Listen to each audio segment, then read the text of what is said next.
You know, Mr. Haji. That makes it 100. So we're now officially, the figure you're giving us officially now is 100 people. Yes. Okay, there are several reports making the rounds, which is talking about several hundreds. But now, you say you've been able to describe the terrain, and we did ask you what is it that the police is doing differently. But could you confirm to us, the reports out there, several of them also indicate that these attacks happened for about 6-7 hours, from 1 to about 8 p.m. Is that the case? And what, if you didn't get wind of it, at what point did you get wind of it? And what did you do to stop it while it was going on? We mobilized our forces to the affected area. After the whole event? No, that couldn't have been the case. That couldn't have been the case. Immediately we got a distress call that a community was under attack. We mobilized and moved in. It was thereafter we started getting calls of other communities too being attacked. And we equally moved in partnership with FCF.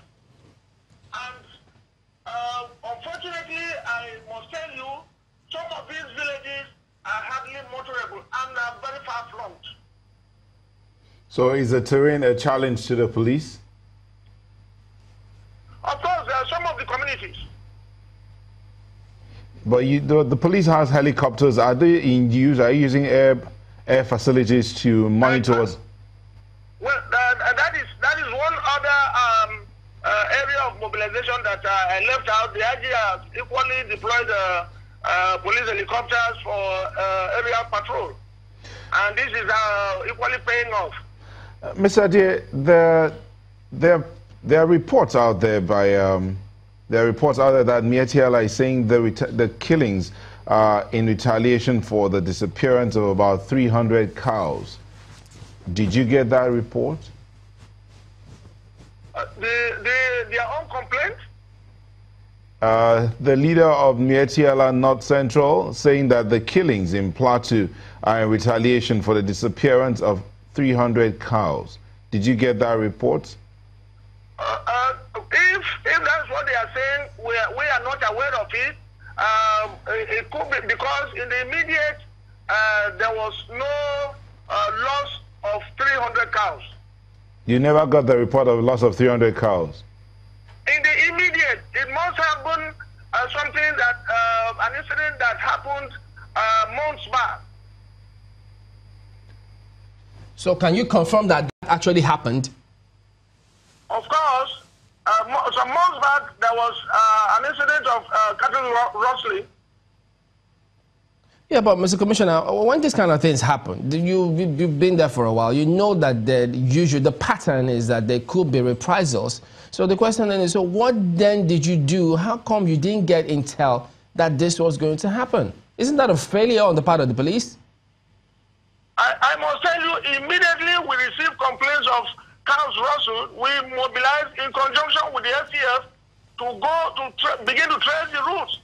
But you will agree with me, you have also sent pictures of the terrain. In fact, in most cases, even before the reports get to us, the rustlers might have gone far. Sometimes we make recoveries and return to the owners.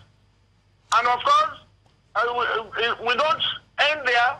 We commence investigation. What has the police put in place to ensure that these areas are protected and these killings or reprisals don't happen again? We have already mobilized and deployed the forces to all these areas, even some other local governments that we consider to be prone to it.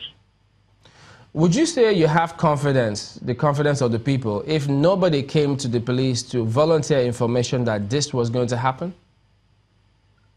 The people actually, they still work with us. They still work with us. How come they didn't give you information that this was likely going to happen? Of course, I earlier told you that this particular incident was rather spontaneous. Yes, it's not the spontaneity. It's the fact that nobody in the community, not one person, came forward to the police to say, look, they suspect that this may likely happen. Doesn't that mean you don't really have the confidence of the people? We do have their confidence. We do have calls when they observe from the people, when they observe that anything untoward is going to happen. But in this case, well, it's an isolated case anyway. Well, as isolated as you say this is, did it actually happen between 1 p.m. to 8 p.m.? I got the report around 2 p.m. and we promptly mobilized our forces. Because jointly with STF. Previously, they say, when we spoke to you some time ago, some of them happened previously in the dead of the night. Now, for this to happen in the daytime, it shows that, look, you have more challenge on your hands. Would you agree? Are you still there, Mr. Aje? Well, in realization of this challenge, that is why the Inspector General of Police has mobilized additional forces and other materials to us. Well, Mr. Aje, I'm just wondering, you correct me if I'm wrong, it comes across as though the police is overwhelmed with this, and you spoke about in civilized communities.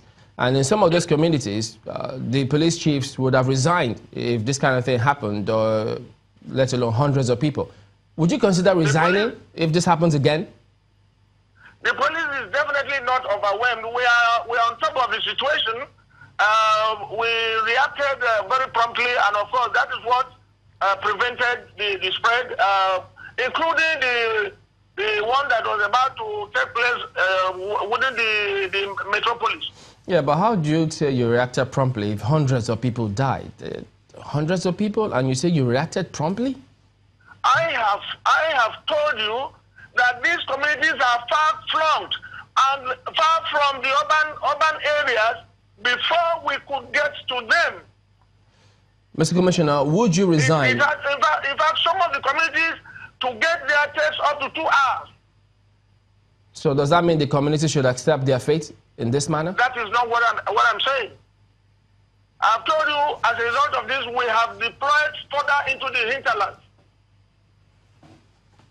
Because this concern has to do with the people, especially the people of Plateau State. And if we have a challenge in getting quick response to those far-flung areas, as you put it, because I have also have a good, adequate knowledge about the topography of that area. What would you do now? Because what you have done now is to deploy the DIG, 2 helicopters, 5 APCs to that place. But when you withdraw your deployment, what then happens if, even as we speak now, or even after a couple of days or weeks from now, this happens again? What are you doing as a police force in Plateau State to ensure that the people who live in the villages in Riom, in Barkin-Ladi, in Bassa, in Dong, in and other areas, though, those are the places I can remember. What are you doing to ensure that these people have a sense of security and your presence with them? I have already told you that we are maintaining our ground and extending further into the hinterland. We're not just maintaining our presence, physical presence there, we're engaging the people as well to give them the assurance that we're on ground. We are extending further and further to make sure that security is provided for all. Do you have your camps, for instance? Do you have your camps in Riom? Of course, we have a divisional headquarters there. So how is it that you're unable to reach those places when you're in Riom itself? What I have told you is that some of these villages, it takes up to 2 hours to get there. All right, Mr.